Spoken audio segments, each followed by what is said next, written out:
Hello everyone, সবাই কেমন আছো? আশা করি সবাই ভালোই আছে। আজকে টিফিনে জলখাবারে বানাবো সাবুর পোলাও, সেটাই তোমাদের সঙ্গে শেয়ার করতে এলাম। এই যে সাবুটাকে নিয়ে ভালো করে ধুয়ে নিয়ে ভিজিয়ে নেব ভালো করে, যতক্ষণ না সাদা জলটা বেরোনো বন্ধ হচ্ছে ততক্ষণ পরিষ্কার করে নেব। তো ধুয়ে ভিজিয়ে দিয়ে বাকি জোগাড়টা করে নেব। খুব বেশি জলে ভেজাবো না, মানে একদম অল্প জলে ভেজাবো যেন জলটা শোক করে নিয়ে পুরো জলটা টেনে নেয়। তারপরে সব জোগাড়জাটি করে নিয়ে চলে এসেছি এখানে।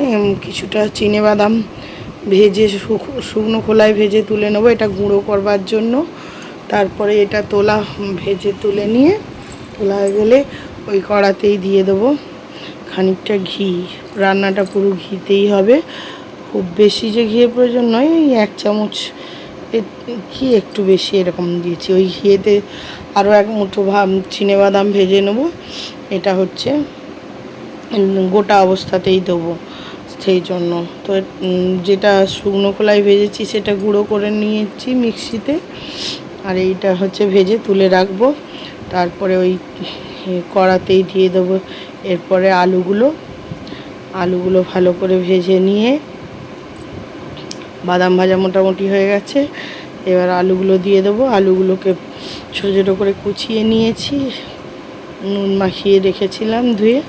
তো এবারে আলুগুলো ভাজা হোক, চাপা দিয়ে নরম করে ভেজে নিয়ে তাতে দিয়ে দেবো খানিকটা আদা আর কাঁচা লঙ্কার কুচি। তো দেখো আলুগুলো মোটামুটি লাল লাল হয়েই গেছে। এরপরে দিয়ে দেবো আদা আর কাঁচা লঙ্কার কুচি। আর এখানে হচ্ছে বাদামটা ভেজেছিলাম, ওটা গুঁড়ো করে নিয়ে চলে এসেছি। আলু মোটামুটি ভাজা হয়ে গেছে, লালচে হয়ে গেছে। এবার আদা কাঁচা লঙ্কাটা দিয়ে আরও বেশ খানিকক্ষণ ভেজে নেবো। আর একটু দিয়ে দেবো হলুদ গুঁড়ো, দিয়ে ভাজাটা হোক ভালো করে। আলুটা ভাজা হয়ে গেলে দিয়ে দেবো সাবুটা। খুব বেশি কঠিন কিছু রেসিপি নয়, এটা খুবই ইজি। আর নিরামিষের দিনে তো খুবই ভালো লাগবে।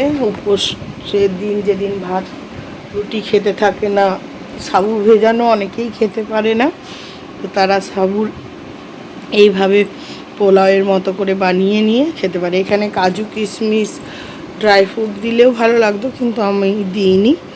আমি ওই সাবুটা দিয়ে ভালো করে ভেজে নিয়ে ভেজে রাখা বাদামগুলো, গোটা গোটা বাদামগুলোও দিয়ে দিয়েছি।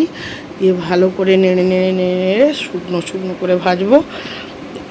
প্রথমটা এক একটা জড়ানো হয়ে গেলেও ভাজতে ভাজতে ওটা সবটাই ছেড়ে যাবে, ঝুরঝুরে হয়ে যাবে। আর নামানোর আগে দিয়ে দেবো বেশ খানিকটা লেবুর রস, আর একটু অল্প বেশ তো 2-4 দানা মিষ্টিও আমি দিয়েছি, সেটা স্কিপ করা হয়ে গেছে। মানে হালকা ঝাল মিষ্টি মিষ্টি আর টকটক লাগবে, ভালো লাগবে। নিরামিষের দিনে বা উপোসের দিনে এই ধরনের খাবারগুলো খাওয়াই যায়। সব সময় আটা ময়দা তো আর খেতে ভালো লাগে না, বা সাবু ভেজানোটাও খেতে পারা যায় না।